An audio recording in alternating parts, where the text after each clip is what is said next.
of you. Very nice to be meeting and talking to you all over again. Of course, this topic being a little difficult, I thought I should have started teaching you after the lockdown is over. But now I guess we have to live with the coronavirus, so we cannot delay any longer. So we start with this topic once again. So just a quick fire recap of what we had done in the first lecture. I hope you all have studied it and you remember it. So let's see what we had done in that last session.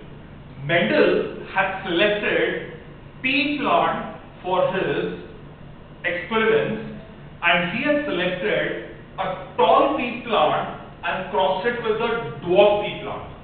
First, of course, he had checked that both the plants were pure breed, in other words, they are homozygous. They were self for 3 generations. The tall plant was self-pollinated for 3 generations. All the subsequent generations were tall, and that means it is a pure breed tall pea plant. Similarly, the dwarf plant was self-pollinated for 3 generations. All the subsequent progenies were dwarf for 3 generations, and that means it's a pure breed dwarf pea plant. Then Mendel crossed the tall pea plant with the dwarf pea plant, and what did he get is the next generation called as the F1 generation. The phenotype or the visible appearance is tall and dwarf. The genotype or the genetic constitution is capital T and small t, of which when gametes are formed, it will form capital T, small t, and when the cross pollination is done, capital T and small t come together to now form a tall plant phenotypically, and genotypically it is capital T and small t. Now, F1 generation was self-pollinated to produce the F2 generation.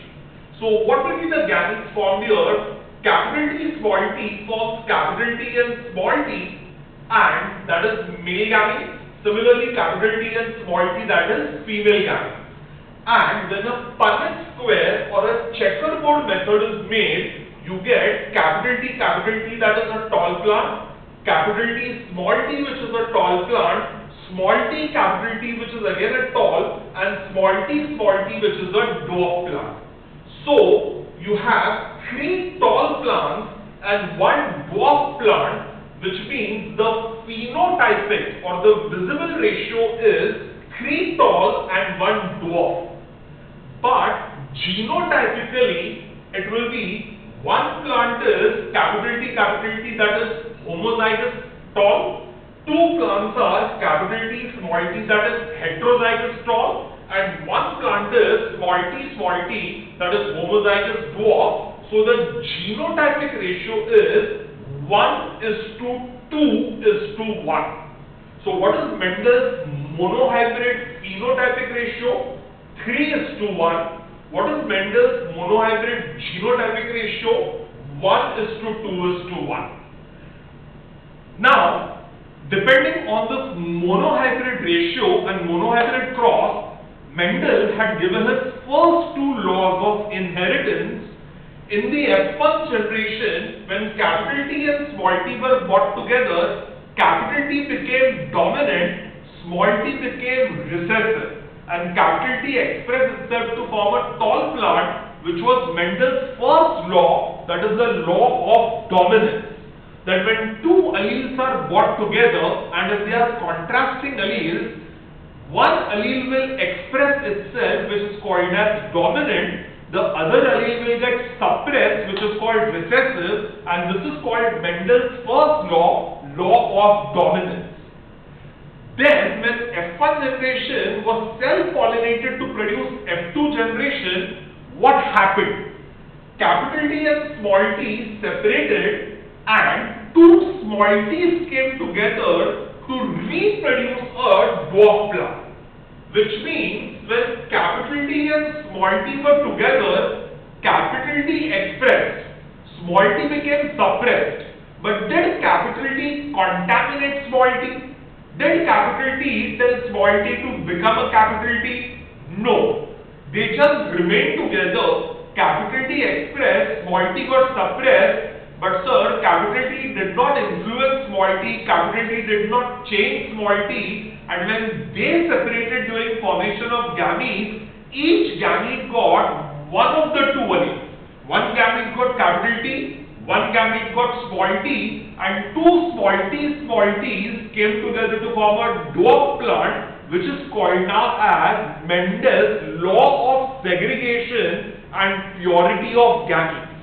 So, when capital T, small t separate to form two gametes, one gamete is capital T for tallness, one gamete is small t for dwarfness, and the two small t's have come together to form a dwarf plant, which proves that there is law of segregation and purity of gametes. So, this is what we had studied in the last session, and from a monohybrid cross which gave the two laws of dominance, then Mendel studied a second cross which is called as the dihybrid cross. Now, in the dihybrid cross, what did Mendel do? In monohybrid cross, he had concentrated on one characteristic at one time, that is tall and dwarf, and he got their crossing to get F1 generation, selfing to produce F2 generation. Now in a dihybrid cross, Mendel focused on two pairs of contrasting characters at the same time. And when two pairs of contrasting characters are brought together, that cross is called as a dihybrid cross. So let's see what did he do in the dihybrid cross and what ratios did he get. He selected a yellow round and a green wrinkled pea plant. Now, if you remember last lecture, yellow color of cotyledons is dominant over green color of the cotyledons, and a round seed coat is dominant over a wrinkled seed coat. So, if a purebred yellow round and a purebred green wrinkled are cross-pollinated, what will be their phenotype? Yellow round and green wrinkled. What will be the genotype? Capital Y, capital Y, capital R, in which capital Y is for yellow, capital R is for round, and it is crossed with a green wrinkled, which is small y, small y, small r, small r, small y is green, small r is wrinkled. Now when they will form gametes, it will become capital Y, capital R, and small y, small r. And when capital Y, capital R, small y, small r are brought together, it will form a F1 generation, which will become capital Y, small y, capital R, small r, of which capital Y will become dominant over small y, capital R will become dominant over small r, and this will become yellow round. Now, F1 generation is yellow round like the parent, but the parent is purebred, that is capital Y, capital R, and the F1 generation is hybrid. It is a dihybrid, capital Y, capital R, small r, and that is yellow round. Now, interestingly, when this F1 generation is self-pollinated to produce F2 generation, और ये ध्यान से सुनना, what will be the gametes produced? So you will have capital Y, capital R, small r, and check it here, capital Y can fuse with capital R to form one gamete, that is capital Y, capital R, or capital Y with small r, or small y with capital R and small y with small r. So from capital Y, small y, capital R, small r, which are the gametes possible? Capital Y, capital R, capital Y, small y, capital R, and small y, small r. Now, these are the male gametes and these are the female gametes because this is a self-pollination. Now, when a checkerboard or a Punnett square is made, what will you get exactly? Please focus on this carefully. Sir, this is capital Y, capital R. So, these all plants will have at least one capital Y, and at least one capital R. Let's see what they will become. You will have capital Y, capital Y, capital R, capital R. You will have capital Y, capital Y, capital R, small r. You will have capital Y, small y, capital R, and you will have capital Y, small y, capital R, small r. So all these are at least one capital Y and one capital R, which means they will become yellow round. Now, in the next fourth set, check it here, you have capital Y, capital R, small r. That will again become one capital Y, one capital R, yellow round. But the next one here, check it here, will become capital Y, small r. So what will this plant become? Yellow because of capital Y, but small r, so it will become wrinkled. Now what is the parental plant? Yellow and round. What will this plant become? Yellow and wrinkled. Similarly, here you have capital Y, small r, again it will become yellow and wrinkled. Similarly, here you have capital Y, small r, again this will become yellow and wrinkled. So, if you see it, this square and this square are yellow and wrinkled. Now if you observe carefully, small y, capital R. So what will this become? Small y, capital R, small y will become green and capital R will become round. So this will become green and round. Similarly, small y and capital R, small r will again become green and round. Similarly, this will become small y and capital R, small r again will become green and round. And this plant here will become small y, small r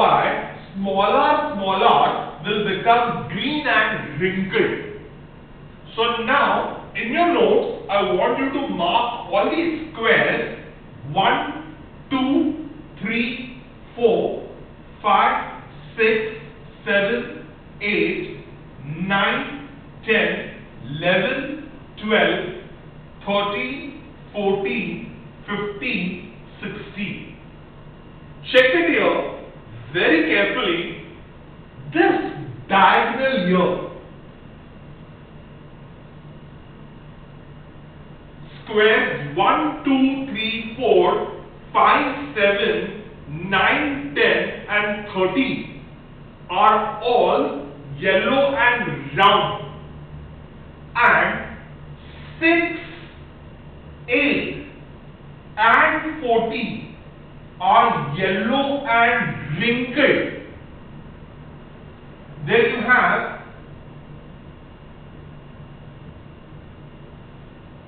11, 12 and 15 are green and round, and the 16th square is small y, small r, green and wrinkled.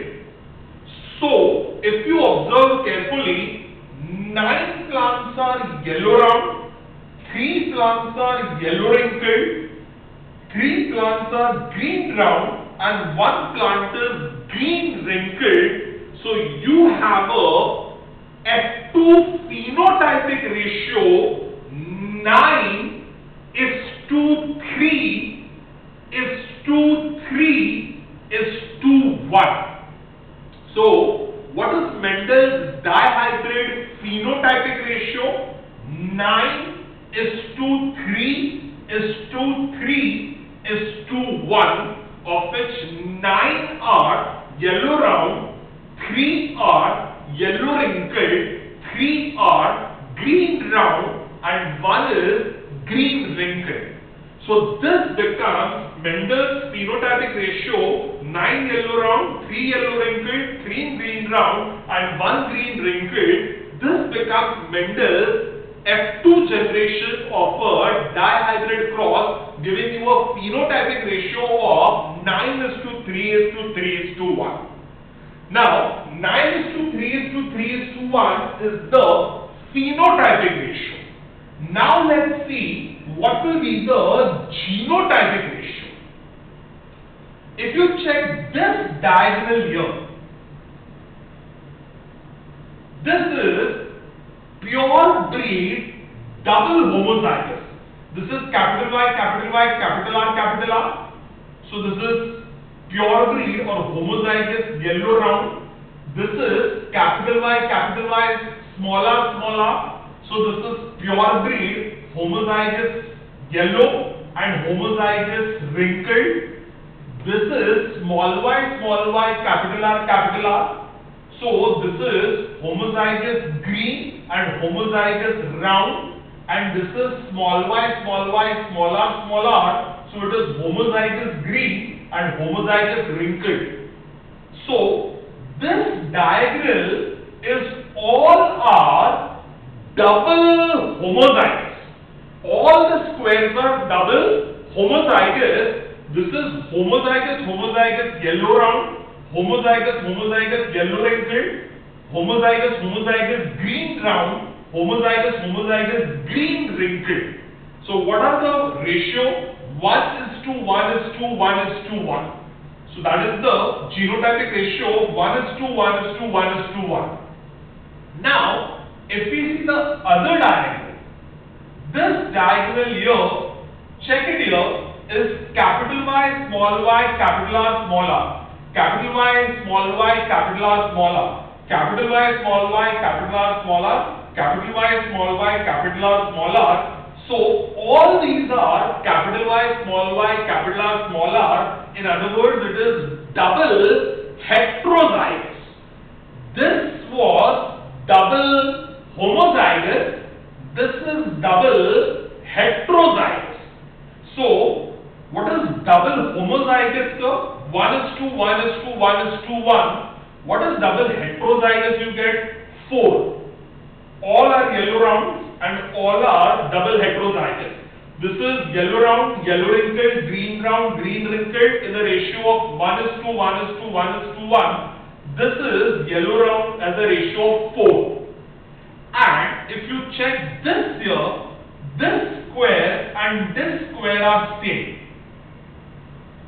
Capital Y, capital R, small r, capital Y, capital R, small r. Similarly, these two are same. Capital Y, capital R, small r, capital Y, capital R. I'm sorry, here capital Y, capital R, capital Y, capital R. They are same. Similarly, these two are same. Capital Y, small r, capital Y, small r. And these two are same. Small y, capital R, small r, small y, capital R, small r. So, sir, you are having 2:2 are yellow round, green, yellow wrinkled, and green round. So, what are these 2:2? They are single homozygous and single heterozygous. तो ये terms कौन से हैं? Single homozygous, single heterozygous. This is single heterozygous, single homozygous, single heterozygous, single homozygous, single homozygous, single heterozygous. So 2:2 are single homozygous, single heterozygous. So what is the genotypic ratio you are getting? You are getting 1:1:1:1 are double homozygous. 2:2 are single homozygous, single heterozygous. 4 is double heterozygous. So 1:1:1:1 is 2:2 are single homozygous, single heterozygous are, sorry, once again, you have it 1:1:1:1 are double homozygous. 2:2 are single homozygous, single heterozygous. 4 is double heterozygous. So what is the genotypic ratio, you have 1:1:1:1:1 is to 2 is to 2 is to 2 is to 2 is to